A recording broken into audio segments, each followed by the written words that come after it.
이거를 알고 가시면은 오늘 이 영상을 보신 게 충분히 의미가 있으세요. 안녕하세요. 닥터 전미경입니다. 제가 얼마 전에 의학 채널 비욘디에 출연을 했잖아요. 거기서 감정 능력이란 무엇이고 우리가 감정 능력을 키우려면 어떻게 해야 되는지에 대해서 말씀을 해드렸어요. 그런데 시간이 한정이 돼 있어 갖고 제가 하고 싶었던 얘기를 다 못해서 이번 시간에 비욘디 채널 번외편으로 감정 능력에 대한 걸 준비를 해봤습니다. 인생의 주인공으로 만드는 감정 능력 키우기 번외편입니다. 네, 기억나시죠? Q&A로 하면서 따라오셨던 거. 네, 역시 이번에도 Q&A로 준비가 되어 있습니다. 네, 좀 열심히 따라와 보세요. 첫 번째 질문입니다. 나는 대인관계에 있어서 눈치를 보는 사람이다. 센스가 있는 사람이다. 눈치가 과연 뭐고 센스가 과연 뭐냐? 눈치와 센스의 큰 차이는 내가 포커싱을 어디에 두느냐예요. 그러니까 눈치를 볼 경우에는 사실은 나한테 포커싱이 돼 있어요. 과장님의 기분이 안 좋아서 혹시 지금 이렇게 잘못한 걸 얘기했다고 혼날 것 같으니 좀 가만히 있어야겠다. 이거는 눈치죠. 센스는 상대방한테 포커싱이 돼 있는 거예요. 요새 과장님한테 좀 가정적으로 힘든 일이 있는 걸 내가 알아서 우연히 알게 되어서 과장님이 좀 힘들어 하시는구나 라고 생각을 해서 마침 내가 갖고 있던 비타민 드링크제 그리고 숙취해소제가 있단 말이에요. 그냥 슬쩍 과장님한테 놓고 나오는 거예요. 이게 바로 센스죠. 센스를 우리가 상대방한테 베풀 때에는 바로 진정성과 디테일을 갖고 베푸셔야 돼요. 예를 들어 드릴게요. 제가 임신을 했을 때 그 엄마가 해준 동치미가 너무 먹고 싶었던 거예요. 임신 초기에. 근데 저희 엄마가 제가 결혼하던 해에 뇌출혈이 있으셔갖고 이런저런 집안 살림을 하실 만한 그 능력이 안 되세요. 아는 동생한테 정말 동치미 엄마가 해준 거 한 입 먹고 싶다라고 얘기를 했는데 이 친구가 이 얘기를 기억을 해서 지네 친정 엄마한테 동치미를 한 통 얻어다가 우리 집까지 낑낑대고 날라와서 임신 초기니까 무거운 거 들면 안 되니까 언니야 내가 언니 집 내 김치 냉장고에 정리까지 해주마 하고서는 동치미를 갖다 준 거예요. 그 동생은 센스가 있는 거예요. 왜냐면 저에 대한 진정성과 저에 대한 디테일을 갖다가 보여줬잖아요. 이렇게 눈치와 센스는 어디에 포커싱이 되어 있느냐, 진정성이 있느냐, 디테일이 있느냐예요. 그리고 감정 능력이 좋은 사람들은 눈치가 아닌 센스를 부리는 사람이에요. 그 책 내용 중에 무난한 사람은 리더가 되기 어렵다라고 말씀을 하셔서 많은 분들이 의아해하시는데 무난한 사람이 정의가 여러 개가 있지만 제가 말한 범위에서는 무난한 사람은 주로 눈치를 보는 사람일 거예요. 무난하게 튀지 않는, 내 색깔이 없는, 상대방에 대한 센스를 발휘하지 못하는. 근데 리더가 되는 사람은요, 센스가 있는 사람이에요. 센스가 있기 때문에 상대방의 마음을 잘 알고 거기에 대해서 배려해주면서 상대방을 진심으로 감동시켜서 상대방이 온 마음에서 우러나오는 일을 자발적으로 하게 만드는 사람이 우리는 리더십이 있다라고 얘기를 합니다. 센스 있는 사람은 리더십이 있는 사람을 얘기합니다. 두 번째입니다. 나에게는 의미 있는 타인이 있다, 없다. 의미 있는 타인이 뭐냐? 나의 존재를 긍정적으로 바라봐주고 긍정적인 피드백을 해주는 사람을 말해요. 예를 들면은 좋은 부모는 의미 있는 타인이 돼요. 자, 엄마는 어때요? 애기한테 우리 애기 밥 잘 먹어서 예뻐. 우리 애기 똥 잘 싸서 예뻐. 우리 애기는 존재 자체로 예뻐. 하면서 애기를 이뻐하잖아요. 이런 좋은 부모를 가진 사람들은 의미 있는 타인을 가지고 있는 사람이에요. 근데 물론 의미 있는 타인이 꼭 부모만 얘기하진 않아요. 내 선배가 될 수 있고 내 친구가 될 수 있고 동료가 될 수 있고 내 스승이 될 수 있고 아니면 사회에서 만난 그 누군가가 의미 있는 타인이 될 수가 있어요.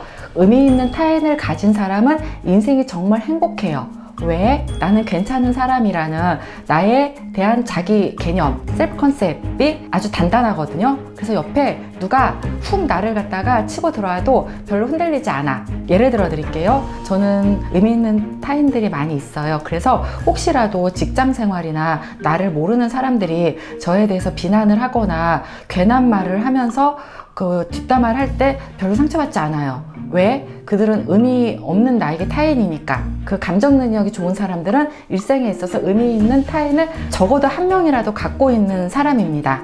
세 번째 질문입니다. 나는 하고 싶은 일을 못한 것보다 하고 싶지 않은 일을 하고 산 날이 더 많다. 그러니까 우리가 하고 싶은 일을 하고 사는 거 있고 하고 싶은 일을 못한 거 있고 하고 싶지 않은 일을 한 거 있고 하고 싶지 않은 일을 안 한 게 있어요. 이 네 가지 포션에서 나의 경우를 대비를 해보세요. 보통 일반적인 경우에는 1번, 2번, 3번, 4번들이 골고루 분포되어 있는 분들이 많으세요. 그런데 감정 능력이 떨어지는 분들은 이 영역 중에서 3번 영역이 가장 큰 포션을 차지해요. 그러니까 하고 싶지 않은 일을 하고 산 날이 더 많아요. 내가 직장을 다니는데 직장의 시스템이 좀 엉망이고 같이 일하는 동료들이 좀 무경우해서 나의 인격을 많이 모독을 한단 말이에요. 이런 직장은 어때요? 언젠간 그만둬야 될 직장이죠. 그쵸? 그리고 우리는 이런 직장을 그만둘 수 있단 말이에요. 그런데 감정 능력이 떨어지는 분들은 이런 직장을 그만둔다는 생각 자체를 못 하세요. 왜? 이 직장을 그만두고 딴 직장 간다는 자신도 없고, 그리고 또 그 엄마가 야, 너 이만한 직장이 어디 있다고, 코로나 상황에 직장 구하기 어려운데 그냥 다녀라 라고 해서 엄마 말이 좀 옳은 것 같단 말이에요. 그래서 직장을 정말 다니기 싫은데 억지로 꾸역꾸역 다니는 사람들이 많은 거예요. 그럼 감정 능력이 좋아지려면 어떻게 해야 되느냐? 하고 싶지 않은 일을 한 것과 하고 싶은데 못한 것, 이 영역이 점점 더 줄어들고요. 하고 싶은 일을 하고 하고 싶지 않은 일을 안 하는 이 포션이 좀 더 늘어나게 되면은 우리가 감정 능력이 키워지게 돼요. 우리가 직장 때문에 공적인 영역에서는 어쩔 수 없이 감정 노동하고 살아야 돼요. 먹고 살아야 되잖아. 하지만 내 개인적인 사적 영역에서는 되도록이면은 하고 싶은 일을 하고 하고 싶지 않은 일을 안 하고 사는 그 포션을 갖다가 점점 늘리게 되면은 우리는 감정 능력을 키우면서 행복하게 살 수 있는 사람이 돼요. 그래서 우리가 인생을 살면서 진정코 내가 하고 싶지 않은 일에 대해서는 과감히 노라고 할 수 있는 용기를 키우셔야 돼요. 그래야지만 우리의 감정 능력이 좀 더 키워질 수 있어요. 마지막 네 번째예요. 나는 어떤 사람인가? 셀프 프레젠테이션. 자기 표현을 잘 할 수 있다, 없다. 어떠세요? 자, 20답법이라는 게 있어요. 사실은 심리검사라는 하나의 도구기도 해요. 나는 이란 말들 다 공란으로 채워져 있어요. 1번부터 쫙 쓰는 거예요. 보통 사람들 같은 경우에 이거를 채우게 되면은 외형적인 것부터 채워요. 예를 들면은 나는 여자이다. 나는 27이다. 나는 뭐 무슨 대학 무슨 과를 나왔다. 나는 현재 무슨 회사에서 마케팅부에서 일하고 있다. 하면서 쭉쭉쭉 채워나가게 되죠. 그쵸? 여기서 감정 능력이 좋은 사람들의 특징이 뭐냐면은 20가지를 풍성하게 다 채워요. 감정 능력이 떨어진 사람들은 점점 채우다 보면 할 말이 없어져요. 네.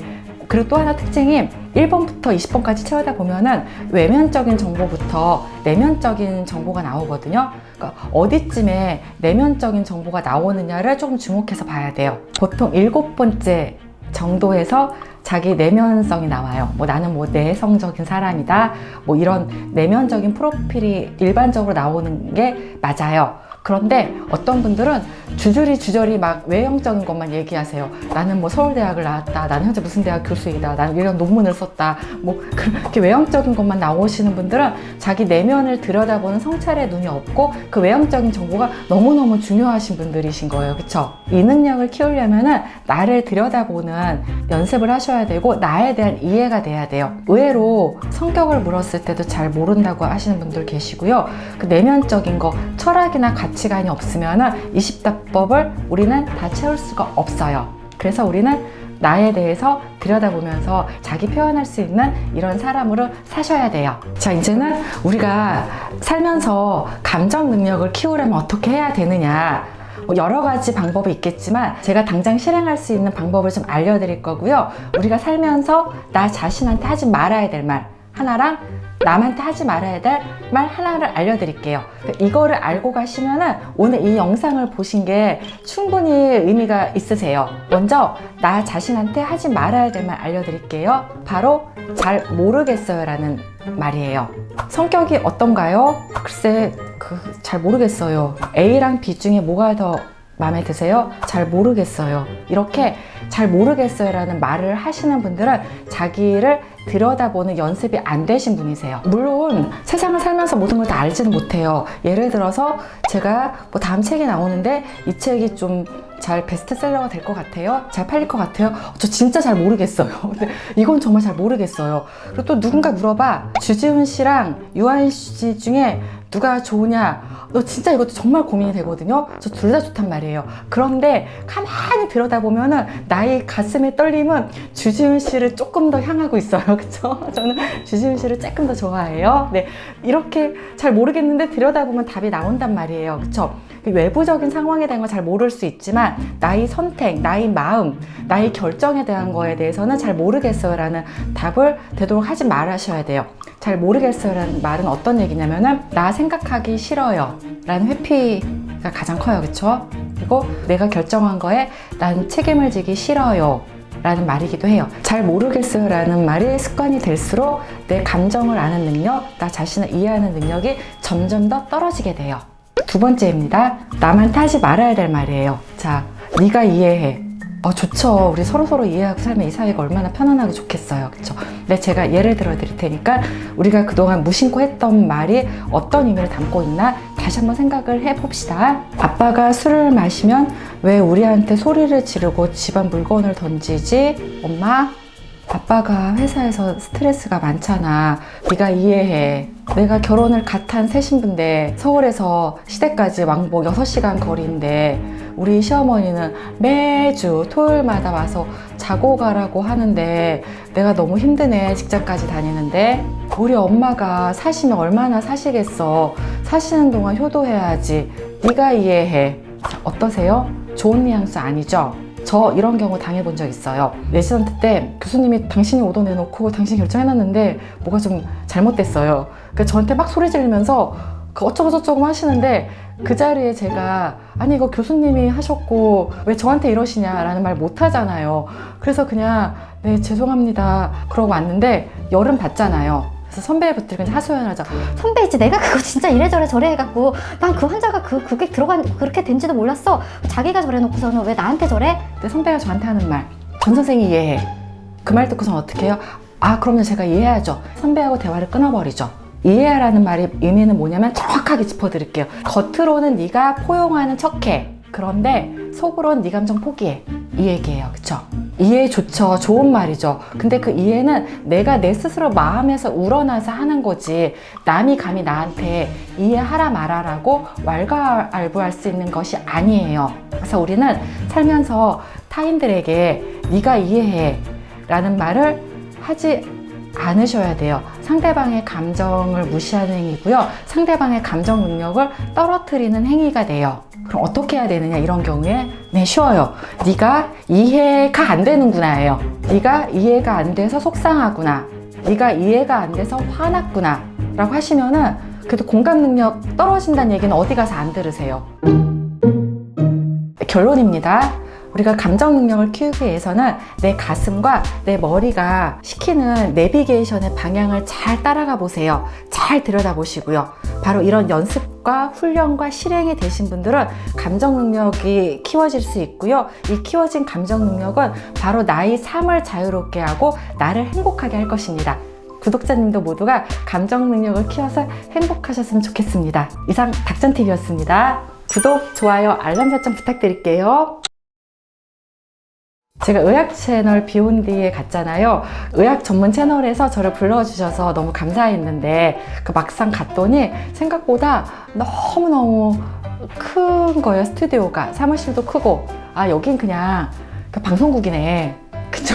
저 조그만 스튜디오 예상하고 갔었는데 그게 아니고 방송국이었고요. 거기서 또 이렇게 우리 정 PD님 계시는데 혹시 잘 모르시는 분들 말씀드리면 우리 정 PD님이 약사님이세요. 그러니까 약대를 졸업하시고 일단 방송에 뜻이 있어갖고 그 방송을 하신 분이시란 말이에요. 그 처음에 뵙자마자 하시는 말씀이 책을 너무 재미있게 읽었고 주변에 선물도 많이 해주셨고 그 질문도 준비를 해주셨는데 너무너무나 꼼꼼하게 잘 읽으시면서 준비를 해주셨어요. 감사했어요. 네, 그러니까 협찬도 안 받으시고요. 이제 투명하게 그 좋은 정보를 전달해 주려고 많이 노력을 하고 계세요. 그래서 의학 채널 비욘드의 건승을 빕니다. 화이팅!